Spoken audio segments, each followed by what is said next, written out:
Chuck Cox seems to be without voice, or very little voice, so you're stuck with me to chat for a moment or two. I'm going to really have our guests introduce themselves. I just met them for the first time tonight, so it will be a treat for me as well. But just a reminder that next week, or put it on your calendars, next week on April 1st, there's going to be a program on New Hampshire graveyards and gravestones and cemeteries. It's a New Hampshire Humanities Council grant that we got. It's a joint program with the Library and Historic Society. Next Wednesday, April 3rd at 7 p.m. upstairs at the Safety Complex. So if you'd like to come hear that talk, should be fun. We're into gravestones and cemeteries, which if you like genealogy like me, yeah, it sounds cool. But without further ado, I will start the program. We have Marsha Barden here. Who can tell us who she is. Okay, is this microphone working all right? No? No, Yes? you're good. You're good. Okay. Yes. All right. Okay, in 1990, I had left my job of 15 years and to go back to school, and I was finishing my first year in wildlife management at UNH. I had already met Eric, who had let me use his pasture to do my wildlife plotting. And I was desperate for money. I needed a summer job. And my advisor said, Animal Damage Control is looking for somebody for the summer. You should apply. I'm like, what is animal damage control? He said, rat chokers for the federal government. I said, no, that's not me. I don't do rats, and I'm not working for the federal government. But I was desperate, so I did apply for the job. And I got that summer job that lasted 20 years. And it was a great job. It really was. It had very little to do with rats. What it was people would call our office in Concord with a problem with wildlife, and I would try to work them through it. Sometimes loaning the materials, sometimes just talking to them or sending them literature, whatever they needed. So the first question that they would usually ask me was, when are you going to come and take my animal away? Well, we didn't do that. First of all, there are people that do that for a living. They're called nuisance wildlife control operators, or NUCOs, or trouble trappers. And as a federal agency, we're not allowed to compete with people in the private sector. So the answer to the first question is always no. Then, unfortunately, many times the second question would be, can I kill it? And the answer to that is also usually no. Almost every species of wildlife has some kind of protection, legal protection, federal, state, sometimes both. And there can be substantial penalties for violating those statutes.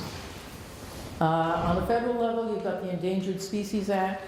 If you violate the Endangered Species Act by taking one, injuring it, trying to sell it, killing it, whatever, you could be liable for a penalty of $500 if it's just a light one, up to $50,000 if you've killed it or you're going to sell it or something. Then you've got the Bald and Golden Eagle Act. Any violation of that would cost you $12,500. On the books, the Migratory Bird Treaty Act has some substantial penalties. Any migratory bird is covered by this, is protected by this. You could get, just for a misdemeanor, you could get 6 months in prison and a $5,000 to $10,000 fine. If for a felony conviction, knowingly selling, injuring, killing, whatever, it could be 2 years in prison and up to $250,000. Unfortunately, tragically, the current administration in Washington has gutted those protections. They have said that even if you know that there's an endangered species and that you're killing it, if that was not your intention, if you were doing it for a different reason, then they're not going to hold you culpable. So, entities like you know, Exxon Valdez would be off the hook. Whereas before they were charged $6,500 for every violation of it. Hopefully that will not stand. I hope somebody will reverse that fairly soon. Anyway, then we also have the Marine Mammal Protection Act. Violations of that would cost you $25,000. And then we have our state species, our state protected species. We have our state endangered species. You could get a $1,200 fine for that. And any hunted or trapped species in New Hampshire is protected. You cannot just willy-nilly go out and kill anything that's hunted or trapped. And there's actually a price list for doing that. How many of you watched Northwood's Law, the Fish and Game program? Yeah, you get some good ideas of things, of fines that you could face if you violated the state species. So there was a program a couple of weeks ago where a man was trapping rabbits out of season for training his hunting dogs, and he paid a $248 fine and lost his trapping license for a year. Other examples of what you might get charged: if you took a moose or a bear illegally, it would cost you $1,000. A deer would be $250. A wild turkey, $200, and a raccoon, $20. Now there are some exceptions. If you have a commercially viable commodity that you're growing, for instance, if you have an apple orchard or you have a commercial vegetable garden that you sell vegetables from, and you're getting substantial deer damage from that, then first of all, they're going to try to help you with fencing, repellents, whatever. But if that fails, they sometimes do issue shooting permits to kill a certain number of deer. But you can't, if you have deer eating your hosta, which I'm sure some of you have experienced, you can't just go out and shoot the deer. If you have a bear that has shredded your lawn moose, you can't go out and kill the bear. It has to be actual and substantial damage that you do. And even if the killing is allowed, which sometimes it is, you have to do it safely and legally. You have to do it within the local ordinances. There are examples of people that have tried to take care of their nuisance wildlife animal that have really gotten in trouble. One of my favorites is the guy who had an opossum in his basement, and he took his gun down there. He shot the opossum all right, but he also hit the gas line to his water heater and burned his house down. Not a good idea. So what are you supposed to do? Okay, you don't know. You have this wildlife problem. You don't know what to do. So the first thing you should do is call Wildlife Services if you have no idea. That's what Animal Damage Control changed its name to Wildlife Services a couple of years after I started working there. They have a number of trained, compassionate people who will answer your call and sometimes go out and see, sometimes just talk you through it. So there's 3 basic strategies when you have a wildlife problem. Manage the resource. Do something different with it, with whatever it is that's being damaged.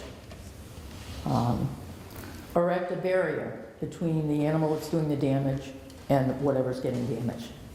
And the third option is to manage the animal. That's where people usually want to start, but if you remove one animal or even several animals and you haven't done anything else to remove what attracted them in the first place, you're not doing anything, you're bailing a leaky boat. So removing an animal is usually the last resort. So examples of managing the resource. So suppose you've got deer browsing your landscaping. You're going to plant different varieties. If your hosta gets chewed down and you keep replanting hosta, you're not going to do anything. You're not going to make any progress at all. There is a list, I think some of you have picked it up over there, of plants that deer prefer less.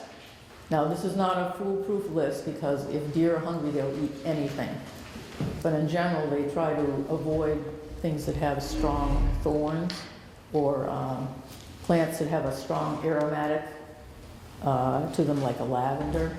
And some plants are actually toxic, like daffodils. So those would be good bets if you're having that. The other thing you can also do is you can put repellents. This one you can't use on vegetables or fruits, but you can use it on your landscaping. And there are many different kinds, and some of them you actually can use on your vegetables. So you want to get it on really early, and sometimes you can nip it in the bud. The other thing, and Wildlife Services will lend these, and actually the new ones are orange now, they're not black, so that they won't look like a real weapon. But they fire these little things called bangers and screamers, and the screamers go in a spiral screaming type of thing, and the bangers just go downrange and then they explode with a big bang. So if you get repellents on whatever's being browsed, and then you use some frightening devices like these, you might be able to make some progress. And let's see, people ask me a lot, I've got the same varieties of trees in my yard as are out in the woods. Why are the deer coming and eating mine? Well, think about it. Yours came from a nursery. You water yours, you fertilize them. They're nice and nutritious, they're nice and sweet. Of course they're going to want yours. And the other thing is that when plants grow out in the wild and they're subject to moderate browsing, then they develop chemicals until they get to a certain height where they're less vulnerable. I'm not sure that that happens if plants are raised generation after generation in a greenhouse where they don't get that browsing.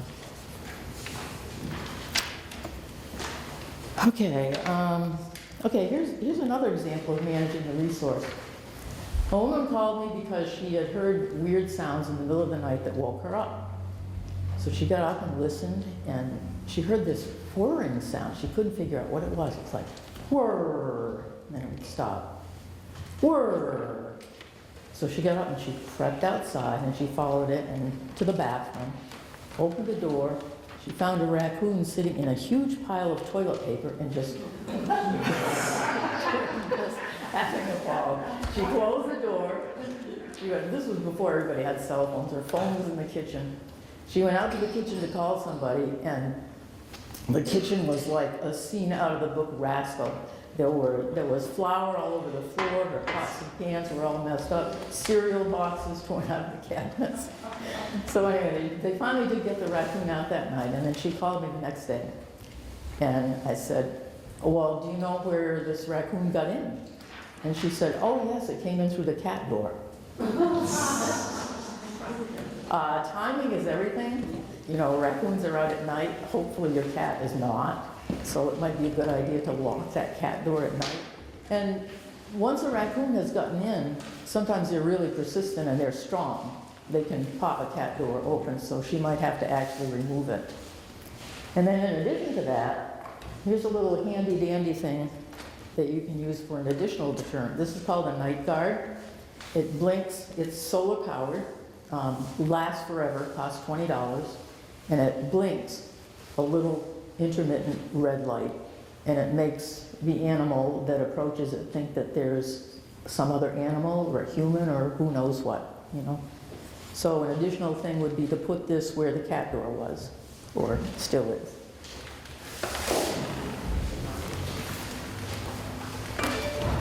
Okay, here's one last example of managing the resource. A woman from Stratford called me. She had chickens, and she was bothered because there was a bear coming into her yard. She was worried about her chickens. Nothing had happened yet, but she was worried.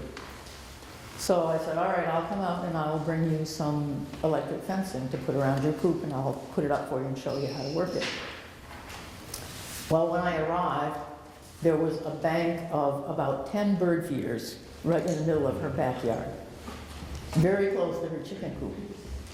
So I said, okay, here's what the attraction is. You know, you need to get these bird feeders down. So then I proceeded to put the fence around her chicken coop, showed her how to work it, baited it for her and everything. And then I left her quite a bit more fencing so that she could extend it out into the yard so her chickens could free range. Well, she elected instead to put the fence around her bird feeders. which she thought was a great idea. But unfortunately, right outside this circle of fencing that she'd made around her 10 bird feeders was her satellite dish on a tall pole. Now, bears are really smart. They are really clever. He climbed the pole, thinking that he could just hop over the top because he knew he couldn't go through the fence, it was going to hurt him. And he broke the satellite dish and the pole. So, please take your bird feeders down. Okay, and now I'm going to go into my little bird feeder rant. Anybody still have bird feeders up? You don't dare to raise your hands, do you? Okay, why do people feed birds? To look at them. To look at them, to get them close so that they can see them. Absolutely. Not because the birds need it, usually. You know, if you put something out in the wintertime, it might not be too bad, but in the summertime, they don't need that. And there are a lot of downsides to bird feeders. I know because I listened to the tales of woe, and I saw firsthand throughout the years all the problems that bird feeders cause. They're not really bird feeders, they're wildlife feeders, because everything likes bird seed, especially black oil sunflower seed.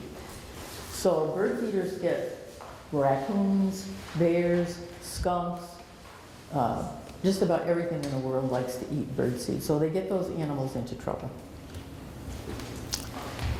Also, think about when you concentrate birds more than they should be naturally, it's easier for diseases to spread among them.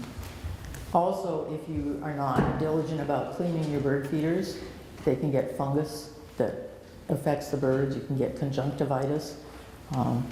If you buy bad bird seed, sometimes it's contaminated. You can actually kill the birds. And I wonder about the loss of natural foraging ability. If it's just so easy, it's like bears feeding at the dump. You know, why do I need to go out and go here and there and everywhere? I can just go right here and get all I need. So there are alternatives to bird feeders. First of all, there are nest boxes, but I will warn you that bears sometimes think that those are feeders too, and they'll knock those down because they can't tell until they knock them down that they're not bird feeders.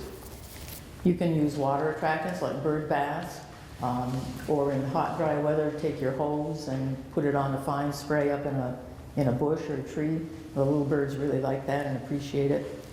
Planting natural vegetation that has seeds and fruits for the birds.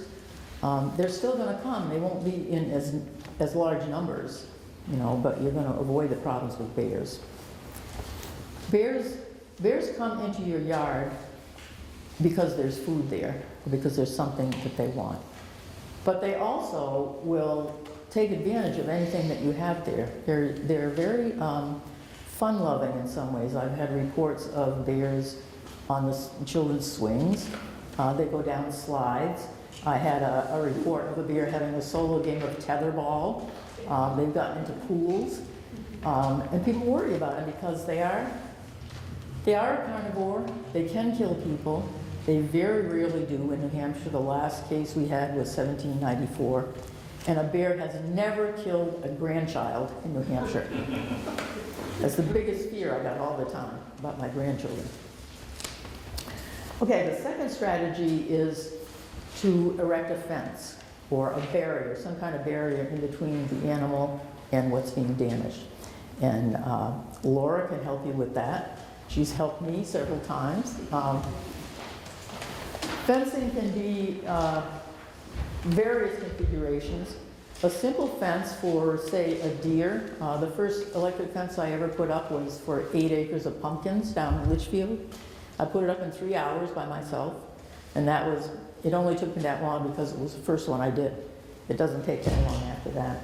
But just a simple fence, even a single strand of some kind of conductor. This is hot tape. It has metallic fibers in it. And you need to bait it. Deer are very hard to shock. They have hollow hair. They have these little hooves. They don't make great contact with the ground, so they're not well grounded. You need to shock them in the nose.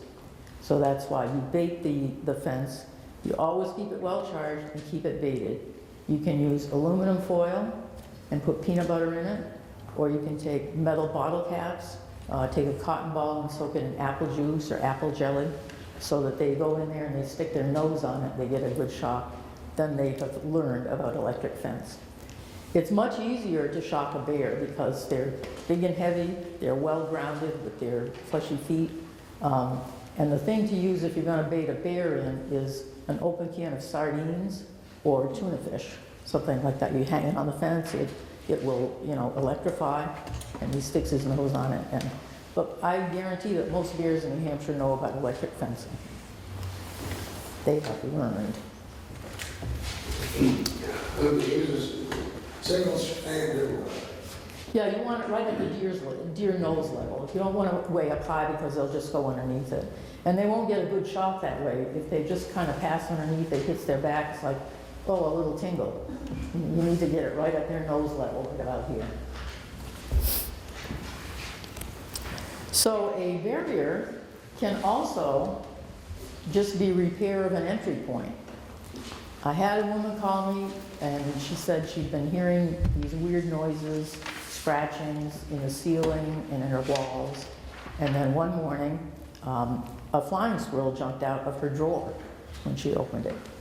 So she was telling her husband this, and her husband didn't believe her. It's like, you're crazy, I don't hear anything. He slept soundly at night, never saw anything, never heard anything. Until the morning that he was getting dressed, and a flying squirrel ran up one leg through his boxers and down the other leg. Then he was a believer, then he wanted to do something. So I explained to her what the process was for getting rid of these flying squirrels. First of all, you have to determine where they get in. And it's usually up high, at a corner of the soffit, or sometimes the ridge vents are not closed off at the ends. And it's going to be a small space because flying squirrels can flatten themselves right down and get in. So once you determine that and you get materials to fix that, you don't close it off yet. What you do is you set a multi-catch trap because flying squirrels are very colonial. You don't have one flying squirrel, you have numerous flying squirrels. So they decided with everything that was entailed that they would hire a trapper, and I gave them several names to choose from. So the trapper came and scoped it out and got his materials ready. And he set the multi-catch trap and he caught 17 flying squirrels the first night. So after you have the squirrels all caught, and if you're not sure you do, you can install a one-way valve or door over that entry point.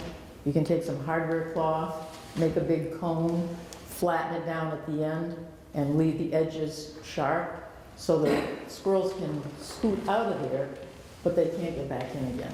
And then when you're sure they're all out, then you close everything off. So you've taken care of your flying squirrel problem.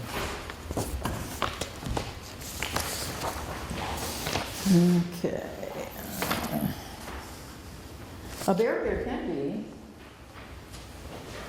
as unsubstantial as Mylar tape. Chuck, whatever happened with your blueberry netting? Do you still use that? Or was it too much of a pain? Yeah, it's very hard. When you have birds in your berries, and I had them in mine this year and I waited too late to do this, but if you take this Mylar tape and twist it with just enough tension, it goes back and forth in the wind. You put it over your rows of berries, and it also makes a sound, and it really disorients the birds. Timing is very important here. You have to wait until just when the blueberries are getting ready to turn blue, just when they're turning. Because if you put any frightening device up and just leave it there, they get used to it in no time. So you put it just when that variety is ripe, you put it up and then take it down and put it on your next variety. And it does help a lot. It's not going to be foolproof, but it does help a lot. I had another application for Mylar tape that was kind of interesting. Mary called me from Barrington. Mary was an elderly woman, recently widowed, and she was functioning, she had about 30% of her heart function left. She had a hawk that was dive bombing her, and she was afraid that it was actually going to kill her. The shock of it was going to kill her. She loved to garden. She would be out in her open yard trying to do her flowers, and this bird would just dive bomb her mercilessly. And one day, so she wouldn't go out and garden. But one day she was just bringing her groceries in from her car to the house, and this bird came down and actually glanced her head like that. And even though it frightened her, it seems to be kind of a mystical experience for her. She couldn't stop telling me, the breast feathers were so soft. She was just kind of enchanted with this bird, but, she was afraid it was going to kill her. But so I said, okay, let me check this out. I went out into the middle of her yard, and sure enough, a broadwing hawk came kamikaze down, just missed me by about that much. So I said, okay. I went back to the office, and I got a bunch of 7-foot-high fiber rods, and I put a grid pattern around, and I made a big X of mylar tape twisted like that over the area where she would have to be to do her gardening. And what this did, when a hawk swoops down, it needs a certain amount of space. It needs, to do that. And it interrupted that flight pattern. So she was able to go out and do her gardening. So I showed her there was a nest in a tree that was right at the edge of her yard. And told her, she had a parent bird there. That's why it was so protective. So but this hawk would still attack her when she was taking her walk. So I told her to carry an umbrella with her or a broom or something just to fend it off. And they have a long nesting period, a long nestling period. So she had put up for quite a while. And finally, the baby hawk fledged and it landed on her garage roof. She was just entranced, And finally it took off, and she called me because she was afraid that something had happened to it. And I said, your yard is not big enough for that bird to forage. They need to go, and it needs to be in a big field where it can get all the mice that it needs to survive. So she was happy. She didn't want anything to happen to that baby hawk.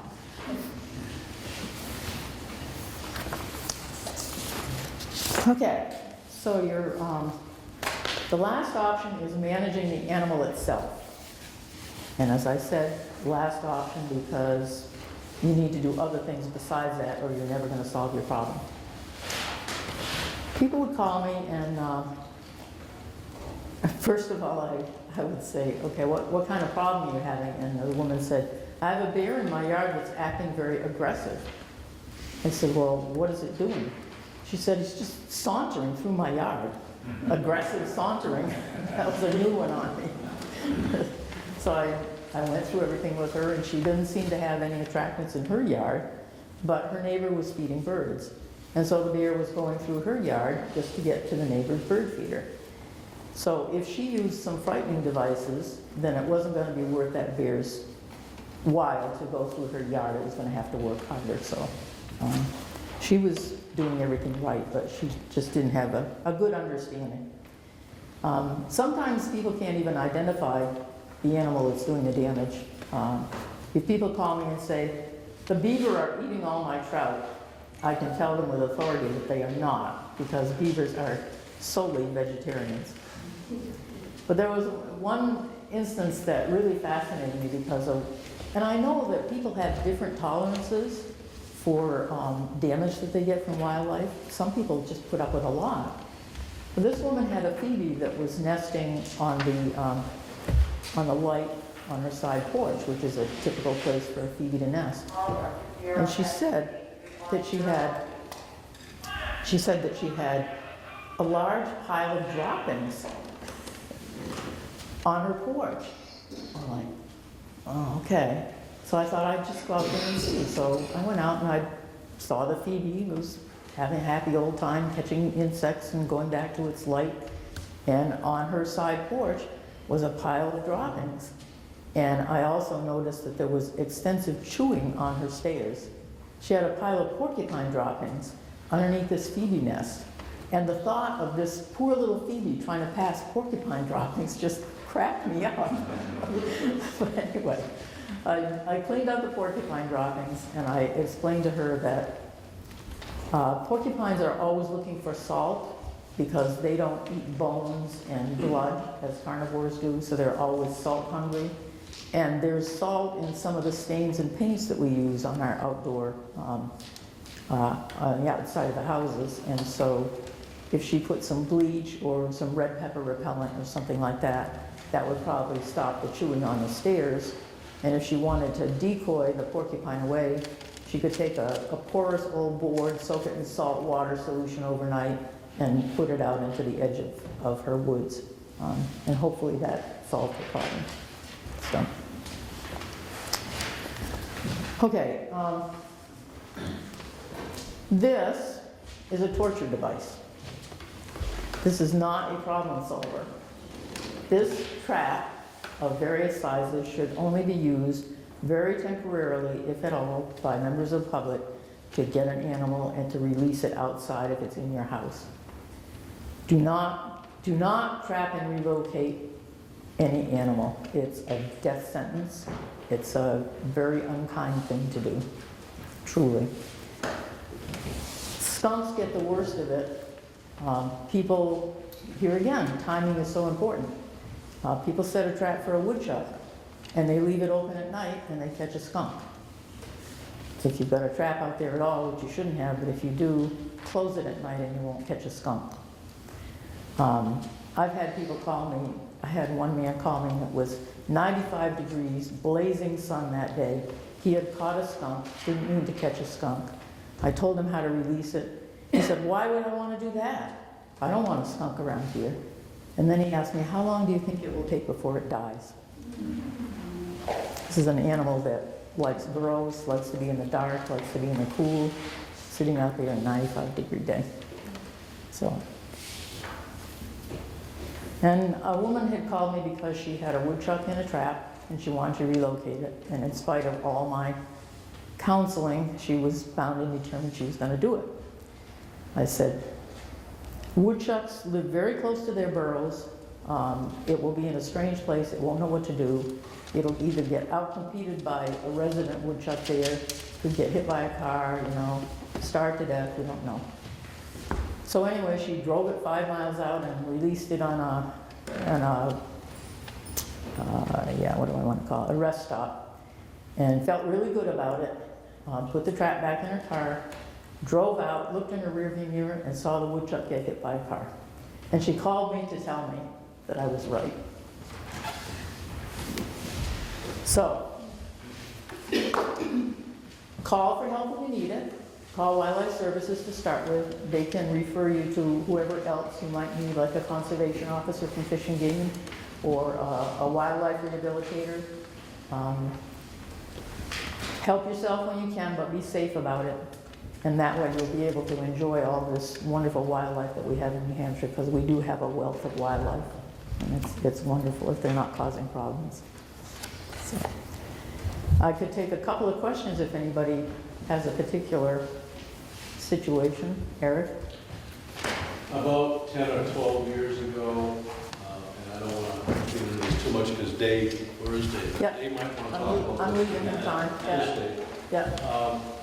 We started seeing deer eating tops off tomatoes, Yep. potatoes, and green pepper.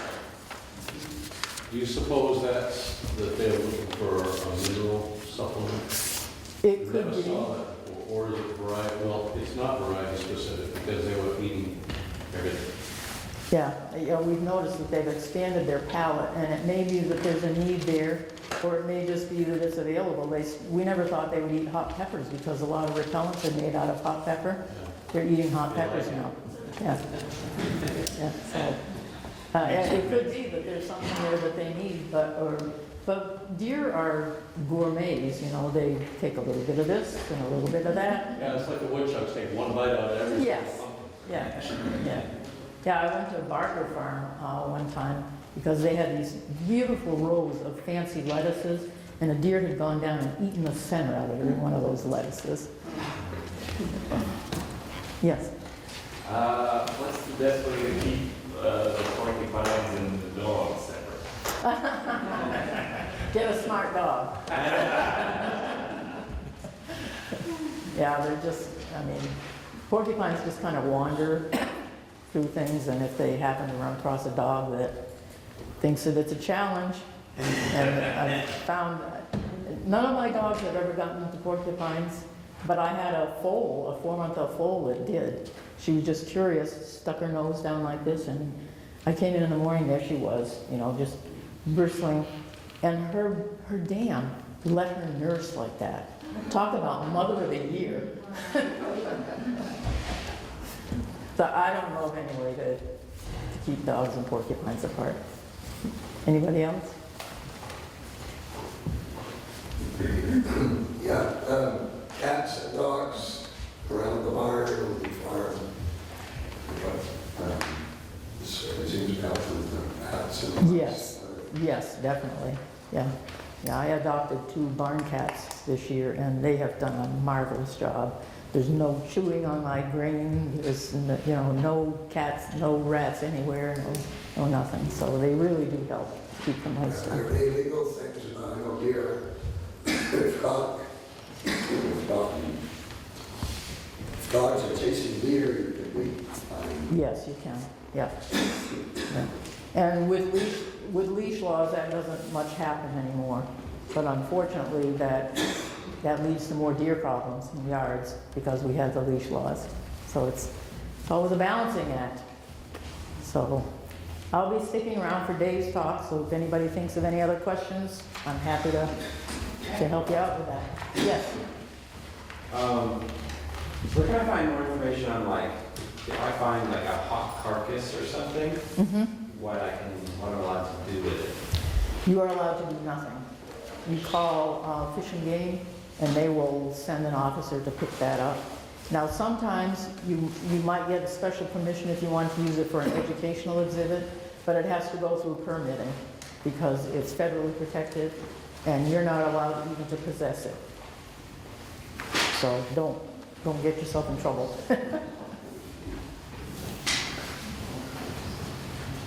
All right. Thank you.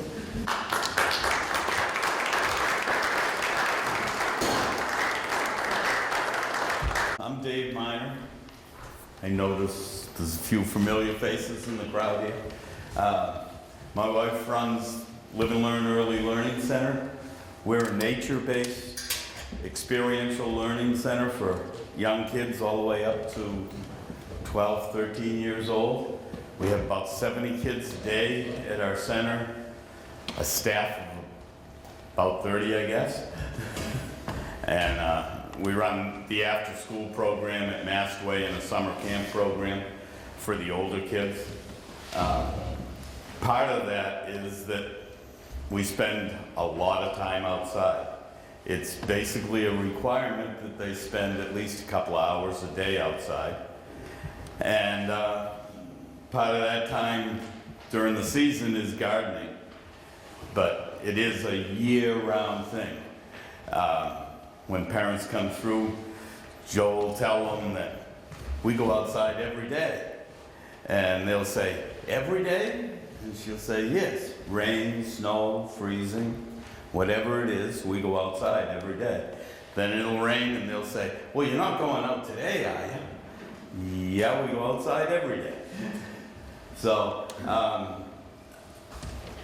most of the time, we go all over the country actually talking about nature-based education and stuff. And most of the time what I talk about is designing spaces. Because I was in construction for years. I did most of the design work for our center. And my specialty became, how do I make this space what it needs to be for kids to learn in? How do I create these experiences where kids learn? So I do a whole talk on I wonder, which is not just I wonder, but causing that wonder, causing that focus of where a child might stare and look at something. So I do crazy things for most people in what I do outside. I'll put a picture frame around a plant because our eye is trained to look for picture frames. Most of the time, when I put a picture frame around a plant, the kids won't see the plant. They'll see something else. They'll notice the bugs on the plant. They'll notice a rock next to the plant. But the focal point of having a picture frame somewhere causes this attention.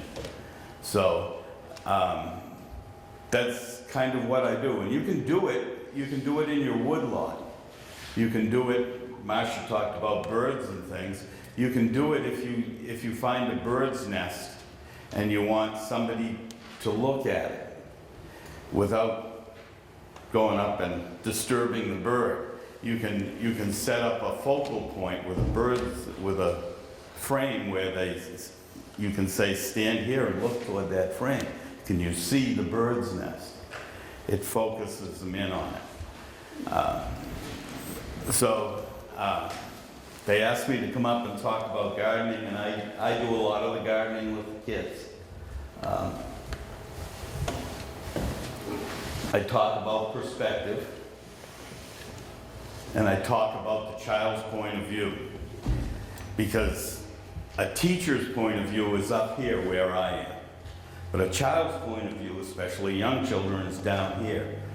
So it's important that you consider that when you're designing things. It's important that you use real tools when you're working in the garden, because none of the adults here would go out with those stupid plastic shovels and things to plant your flower garden. You know you wouldn't, but yet we give them to kids, and they go out and they bust them, and they get frustrated just like we would. So at our center, we use steel. We use steel shovels, steel hose. Sometimes I shorten the handles on things so that they're more adaptable for the kids. But we use real equipment. We use it and we teach the kids to respect it, and that carries on in life. It's risky to put a steel shovel in the hands of somebody who doesn't know how to use it, whether they're 40 or 4. So it's important that they use the tools appropriately when they're this tall, so that when they're this tall, they can still use them. That's risk factor stuff that comes into the garden. I'm just kind of bought my way through slides here. This is our outdoor classroom. These are 3 and 4-year-olds, 3-year-olds probably. What they're doing is there's a plank near a puddle, and they're deciding how to use that plank and what to do with it. And what they've done in this series of photographs is they've undirected by staff, they've decided that they're going to line up, and they've determined that they can launch themselves off of this plank into the puddle. Okay? Now, we say, oh, why would you want to get soaking wet in a puddle? You know, we'd do everything we could to avoid it. Mud and water is magnetic. They just love it. They get in it. You'll probably see some other pictures of them in mud. These are experiences that teach them about nature, make them comfortable in it, make them aware of it, hopefully make them respectful about it. So we do investigative learning, which is just a cycle that all learning goes through. It doesn't matter whether I'm talking about American history at a high school level or whatever. What we do within experiential learning is we watch them do it. Then it's, what did they do? So what? Now what? And this cycle just goes on and on, which leads into gardening over time. And gardening over time is project over time, which without really concentrating on it, develops that ability for them to think over longer periods of time. So many times when we're talking about computer games, and I see a lot of computer games around my house, it's instant stuff. You play the game, something goes wrong, you hit the reset button, you start over again. It's all very fast and very repetitive. The games are basically just built, designed to do that to you. They're designed to reaffirm that you can be successful over time, and now they're getting easier and easier to win by. They even give you the maps to follow. But with experiential learning, we want to stretch that out because we want our kids to grow up with that mindset that they can discover something and go on and on for days looking at it.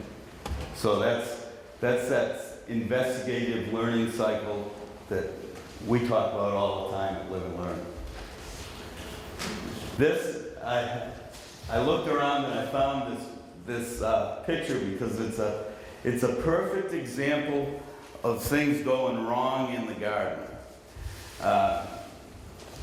When I first came back to work at the daycare, at the Early Learning Center,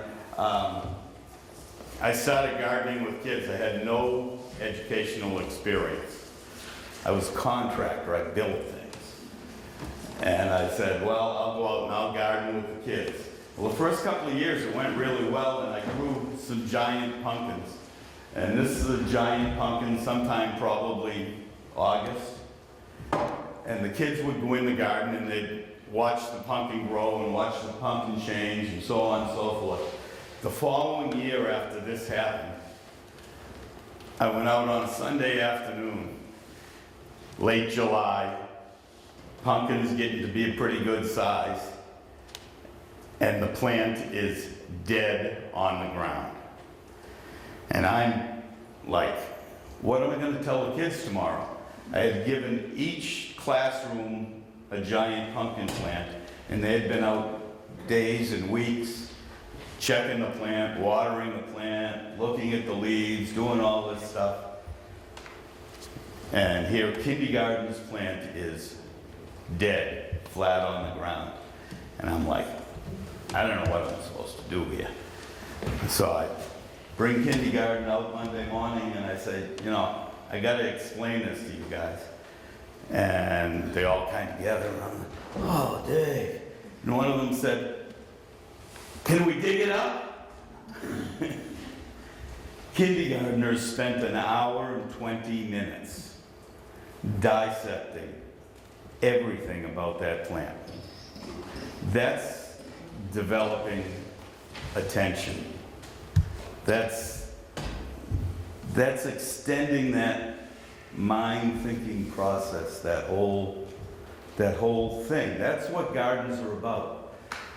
Another time, I went out to plant tomato plants and I had a tomato plant handed to me. That's good, but that plant's not going to grow tomatoes this summer. So it's opportunity to look at things and watch things and see what happens.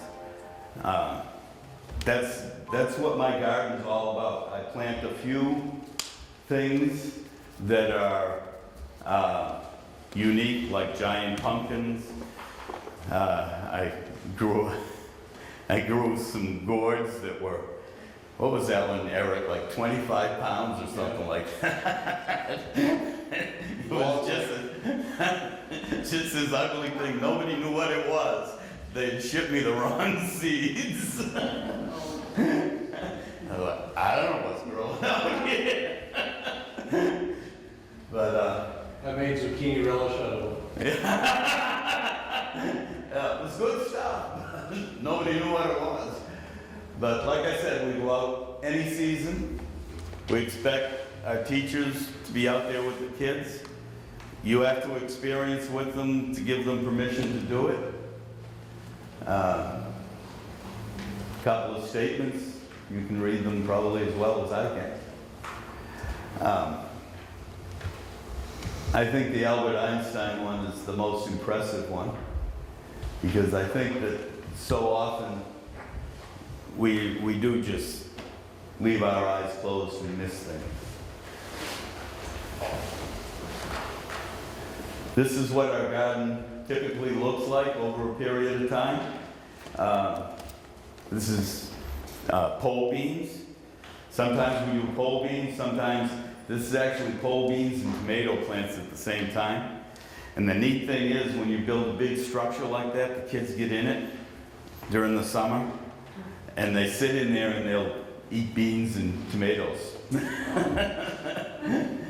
And I grow Juliette's. That seems to be the best. It's a nice sweet, like a salad tomato. You can use it as a paste tomato or that.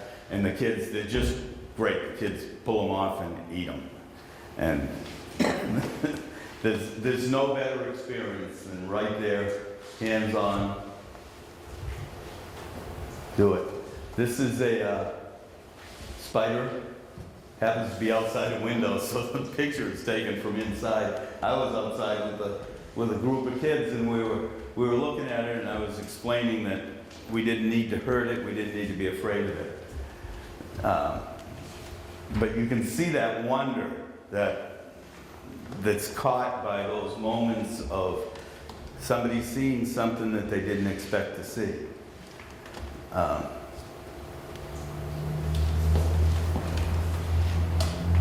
Most kids in these pictures are now in high school, so you may be recognizing some of them. This is sense of wonder in a different way. Going out to the garden, sometimes they stop and they want to look at rocks.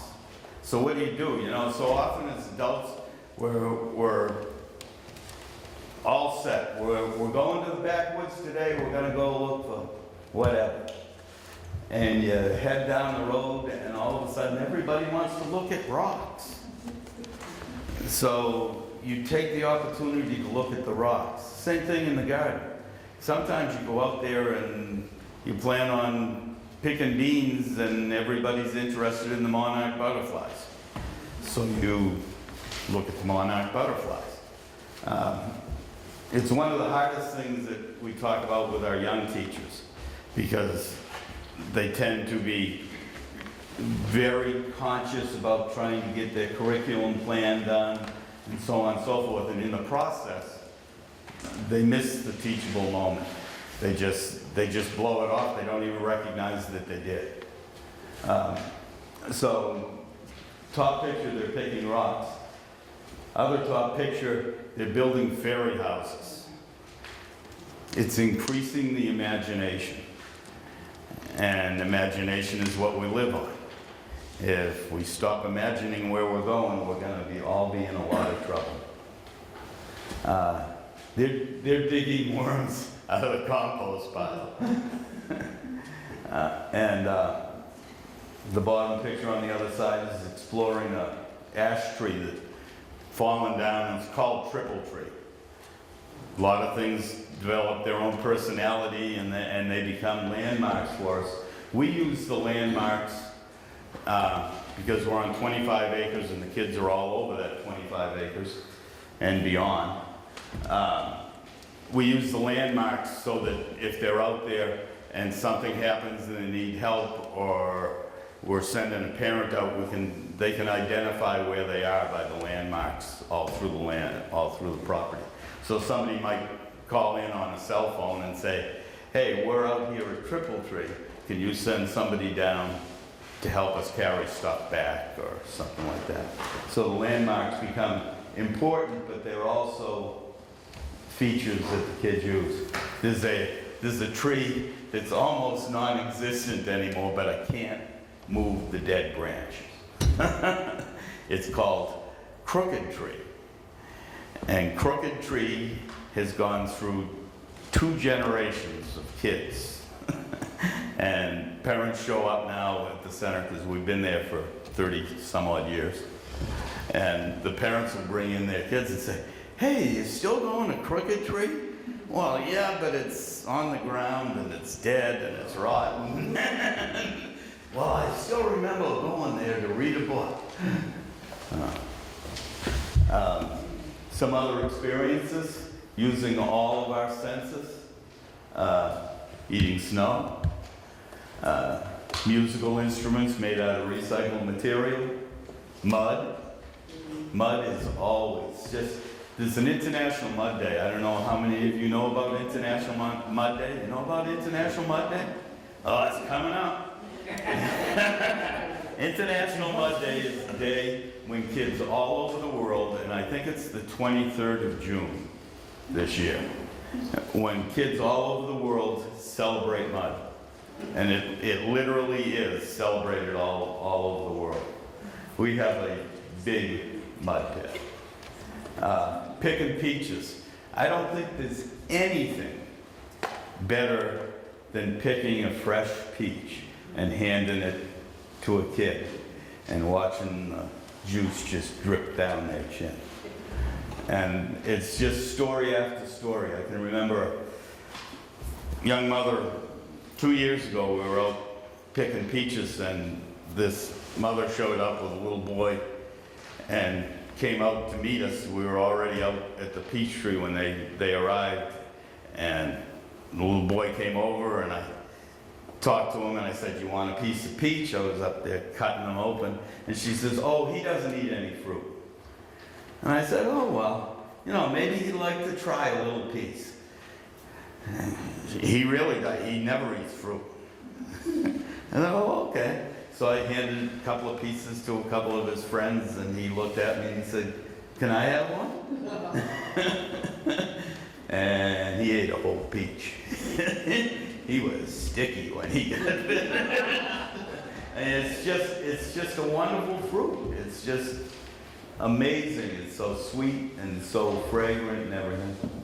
Pumpkins. We use pumpkins in the classrooms and all over the place. That's Juliet tomatoes. Looking at seeds maybe in the fall as they develop in the plants and the vegetables. We do a sunflower maze.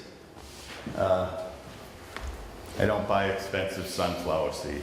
I go to the hardware store and I buy a bag of sunflower seed and I spread it out on a patch of ground that's probably 30 feet wide and 100 feet long, and work them in and then cut a path out through them and put things out there for the kids to discover as they're going through the path.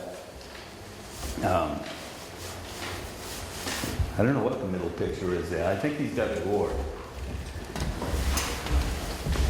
Peach picking. Mud pit.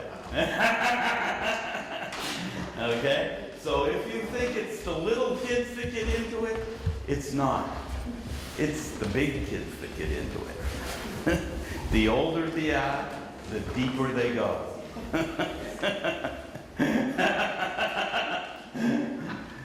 It's just,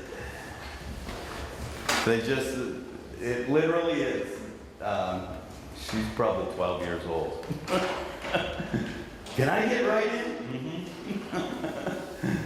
No, that's an old pool liner that's buried in clay-type mud, so we can flood it and keep it going.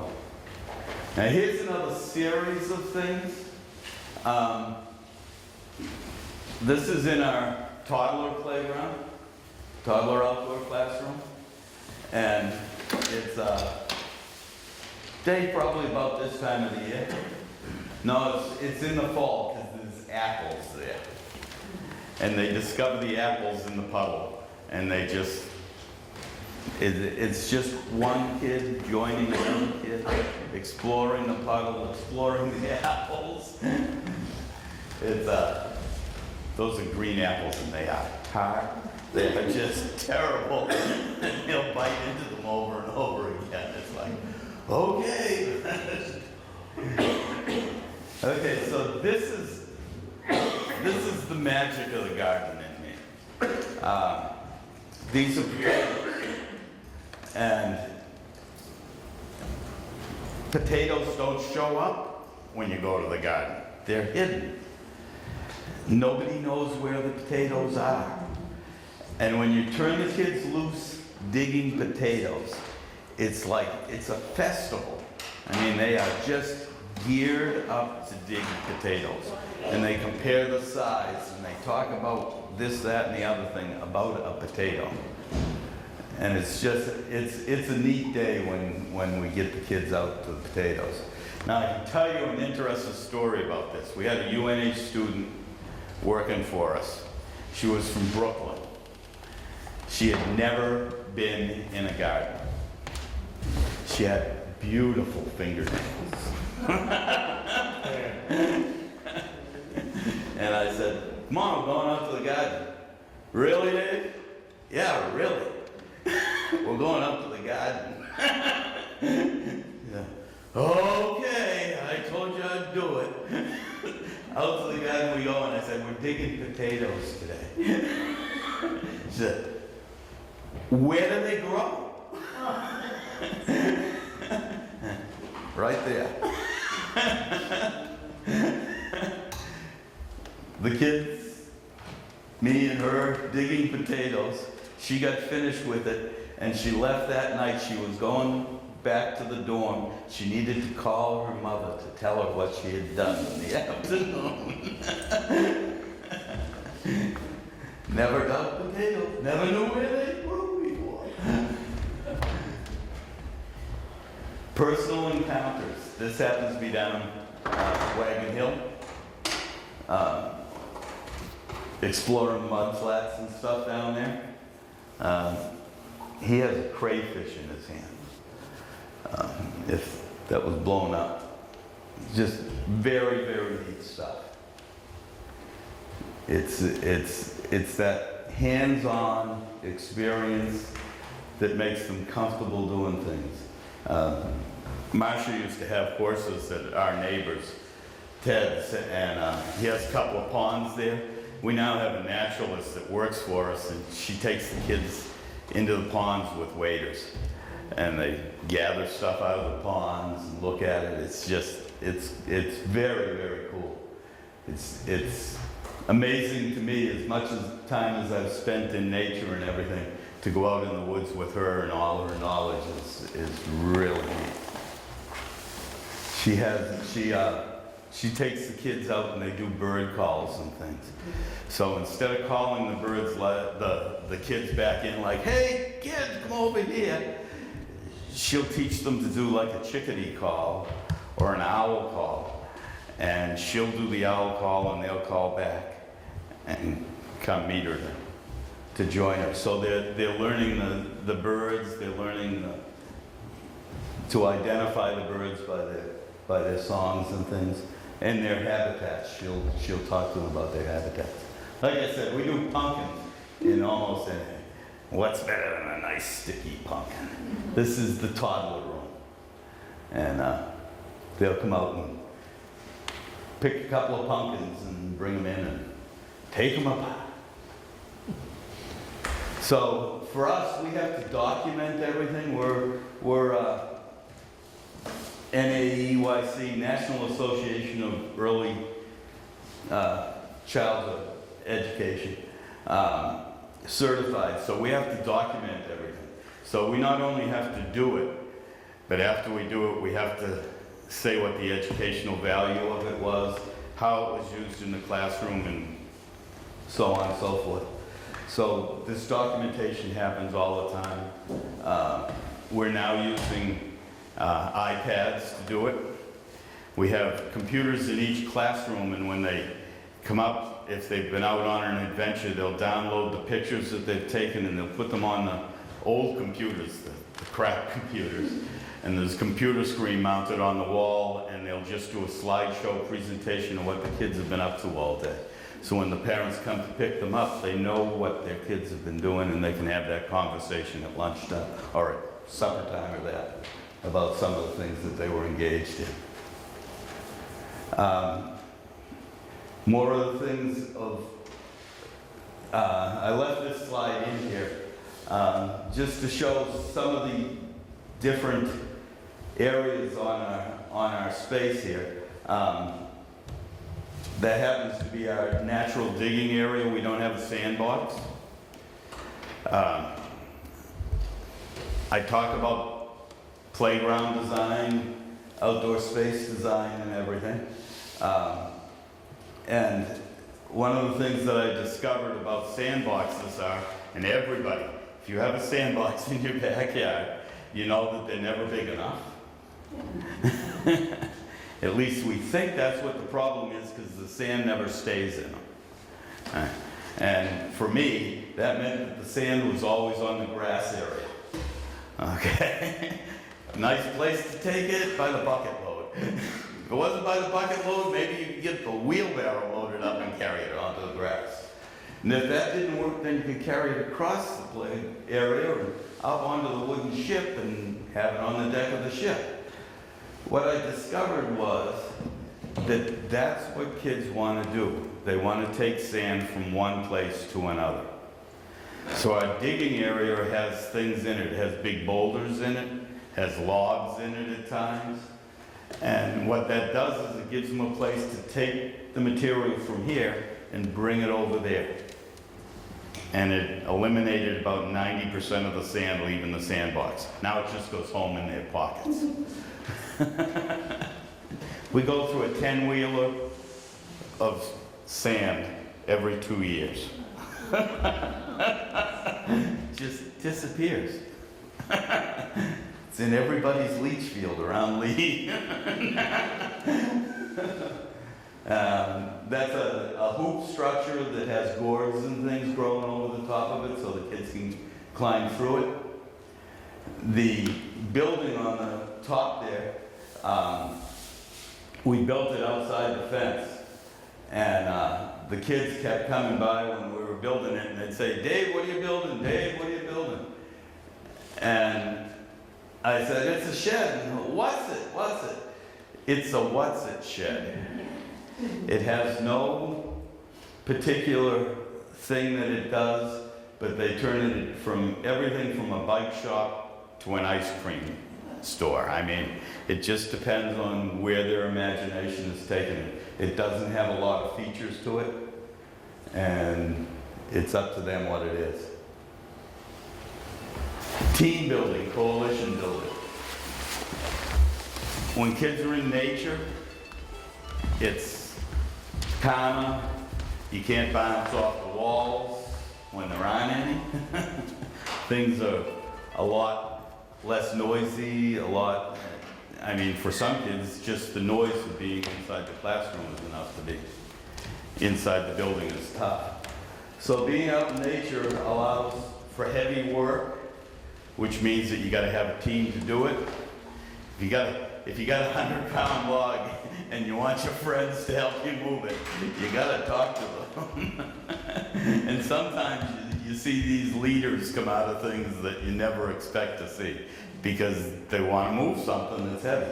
I have seen them in the digging area move a 300-pound rock by getting together and deciding that they're going to dig under this side of it and pile the dirt on the other side of it, and all of them get together and push at the same time.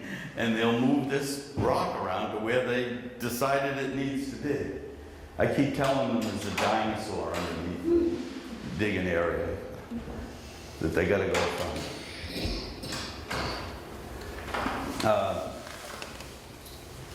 This is shared experiences. This is actually a compass that's in the middle of our field. It came about because we had a young guy working for us that grew up in Durham. And I said something to him one day and I said something about direction. I said something about, take the kids over there to the east. And he said, "What are you talking about?" And I said, "Over there, to the east, where the sun comes up."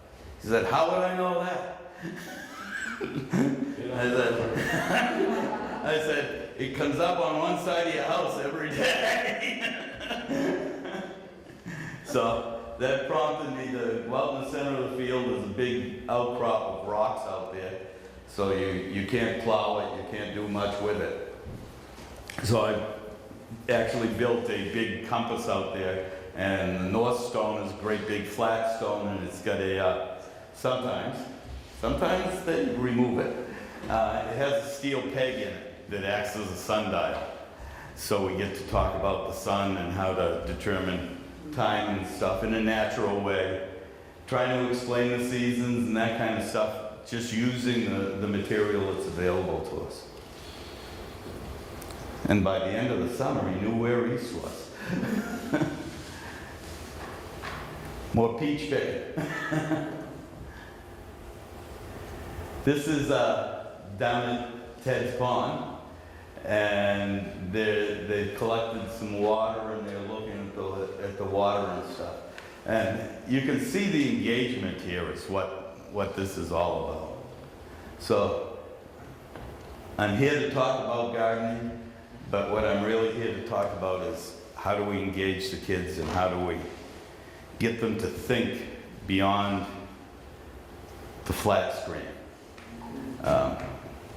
One of the dangers of flat screens, and we talk about it all the time when we talked about it last week in New York. One of the dangers in flat screens is it destroys your long-range vision. And the Army discovered this in Afghanistan because what they discovered was that the soldiers that grew up in the country that hunted and fished and did all these things where they were outside would see things happening further down the road. And those who grew up in the cities thought the windshield was all there was. And that's what the eye is trained to. So being outside, extend your vision, keeps that long distance vision out there, where we're literally losing our long-range vision by sitting in front of computer screens all the time. Our brain says that it's here. No matter what we're looking at, the brain thinks it's 12 inches in front of us.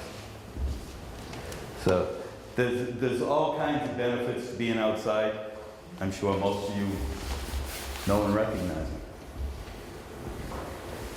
And this is just a statement by Richard Louv, Last Child in the Woods. If you aren't familiar with Richard Louv, he coined the phrase nature deficit disorder.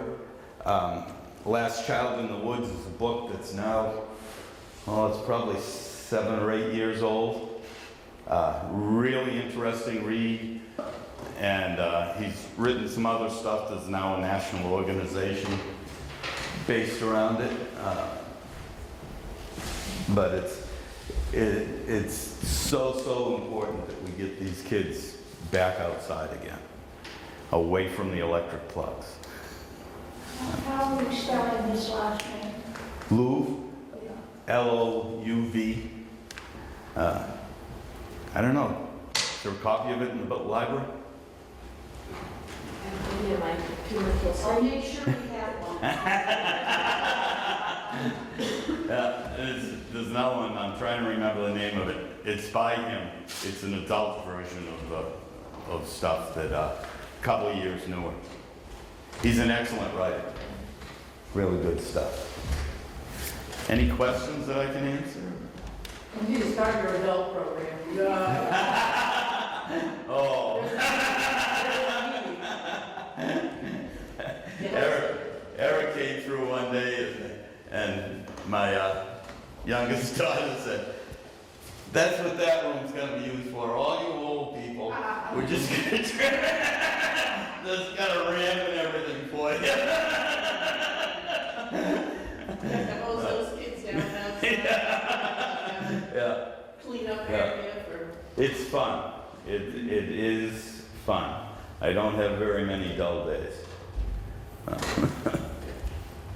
Well, thank you. Oh. Two questions.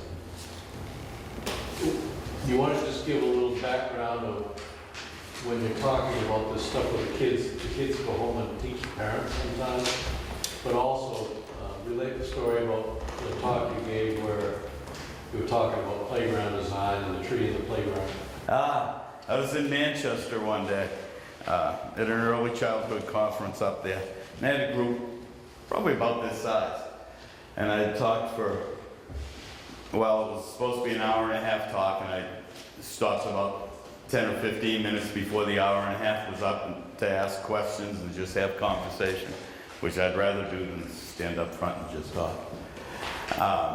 And this woman put her hand up and said, "You have trees on your playground?" And I was like, "Yeah, we have trees on our playground." And she said, "Well, what do you do about the birds?"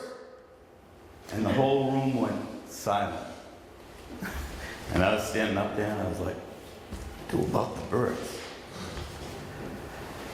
I was like, "Well, I put up signs, but they don't read them." They just show up.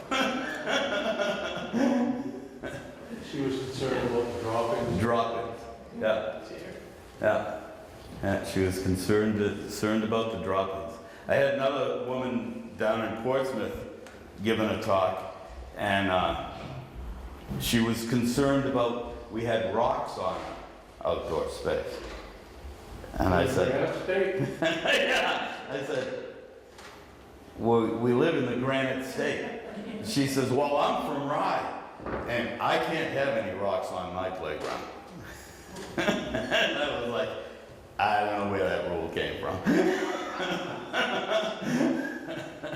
But that's where we are. There's probably a licensing agent here. I'll be in trouble in no time. I said I do a lot of outdoor space design and everything.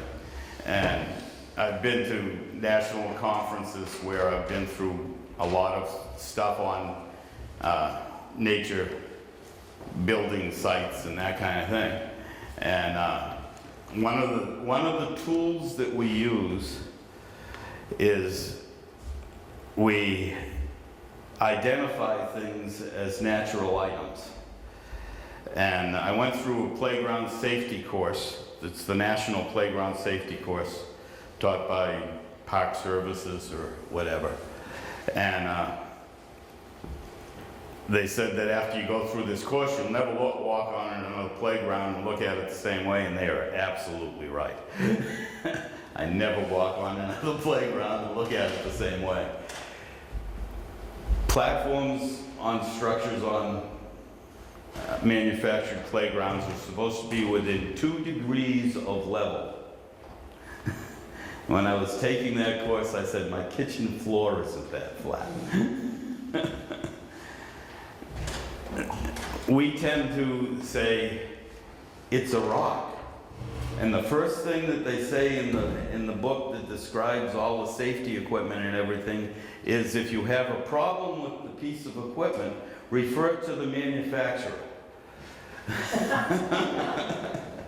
So as far as I'm concerned, if it's a rock, I'll refer to the manufacturer. And if that answer isn't good enough, I don't know where you go. Thank you.